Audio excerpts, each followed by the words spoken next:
আসসালামু আলাইকুম ওরহমতুল্লাহি ওবরাকাতুহ। ইন্নাল হামদুলিল্লাহ ওয়াসসালাতু ওয়াসসালামু আলা রাসূলিল্লাহ ওয়া আলা আলিহি ওয়া আসহাবিহি ওয়া মান তাবিআহুম বিইহসানিন ইলা ইয়াউমিদ্দিন, আম্মা বাদ।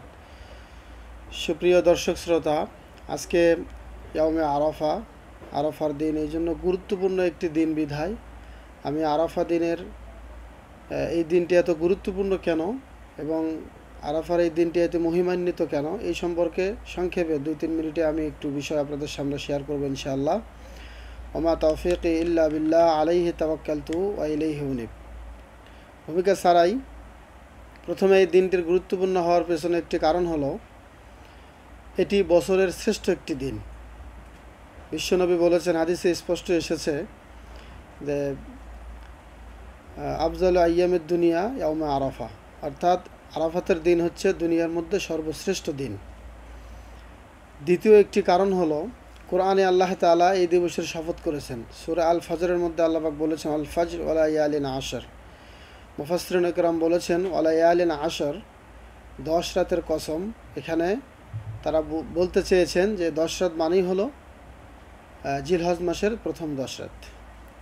তৃতীয় আরেকটি কারণ হলো, আরাফার দিনের সিয়াম যদি কেউ আদায় করে তাহলে আগের ও পরের মোট 2 বছরের গুনাহ খাতে আল্লাহ রাব্বুল আলামিন মাফ করে দেন। বিশ্বনবীকে জিজ্ঞাসা করা হয়েছিল এই আরাফার দিনের সিয়াম সম্পর্কে।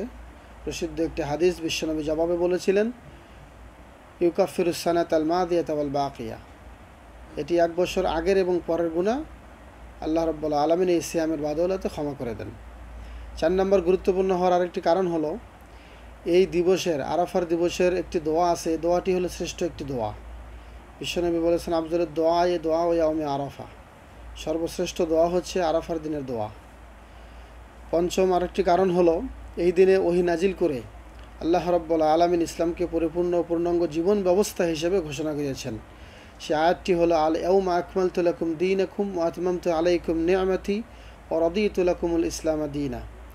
6 নম্বর আরেকটি কারণ হলো, এই দিনেই বিশ্বনবী মুহাম্মদ সাল্লাল্লাহু আলাইহি ওয়াসাল্লাম আরাফার ময়দানে ঐতিহাসিক বিদায় হজের ভাষণ দিয়েছিলেন। সেই দিনটি ছিল এই আরাফাতের দিন।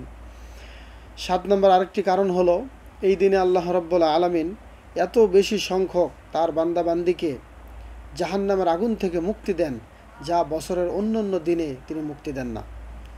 8 নম্বর কারণ হলো, এই দিনটি গুরুত্বপূর্ণ হওয়ার 8 নম্বর কারণ হলো, এই দিনে আল্লাহ রাব্বুল আলামিনের পক্ষ থেকে আমাদের প্রতি, অর্থাৎ বান্দাদের প্রতি এত রহমত ও ক্ষমার দৃশ্য আল্লাহ রাব্বুল আলামিন অবলোকন করেন। তিনি এত ক্ষমা করেন, যা দেখে শয়তান এতটাই ক্রোধান্বিত এবং লাঞ্ছিত, অপমানিত হয়, যা অন্যান্য দিনে হয় না, যা কখনো হয় না। সুতরাং আটটি আমি আপনাদের সামনে এই দিনের গুরুত্ব এবং এই দিনটি কেন এত মহিমান্বিত এই সম্পর্কে আলোচনা করলাম। আর পরিশেষে এই দিনের যেই বিশিষ্ট আমল, এই দিনের খাস কয়েকটি আমল, তার মধ্যে একটি হচ্ছে নফল সিয়াম, দ্বিতীয়ত হচ্ছে বেশি বেশি তাকবীর পাঠ করা, তৃতীয়ত হলো এই দিবসে স্বয়ং নবী সাল্লাল্লাহু আলাইহি ওয়াসাল্লাম সহ সকল নবী একটা দোয়া পাঠ করতেন, ওই দোয়াটি পাঠ করা। সেটি হলো, লা ইলাহা ইল্লাল্লাহ ওয়াহদাহু লা শারীকা লাহু লাহুল মুলকু ওয়া লাহুল হামদ ওয়া হুয়া আলা কুল্লি শাইইন কাদির। আসুন আল্লাহ পাক আমাদের সকলকে এই দিনটির গুরুত্ব এবং মহিমান্বিত এই দিনটির গুরুত্ব যেন আমরা দেই, এই দিনের আমলগুলো যেন আমরা করতে পারি। আল্লাহ পাক সে তৌফিক দান করুক। হাযা মা ইনদি ওয়াল ইলমু ইনদাল্লাহ ওয়া মা আলাইনা ইল্লাল বালাগ। আসসালামু আলাইকুম ওয়া রাহমাতুল্লাহ।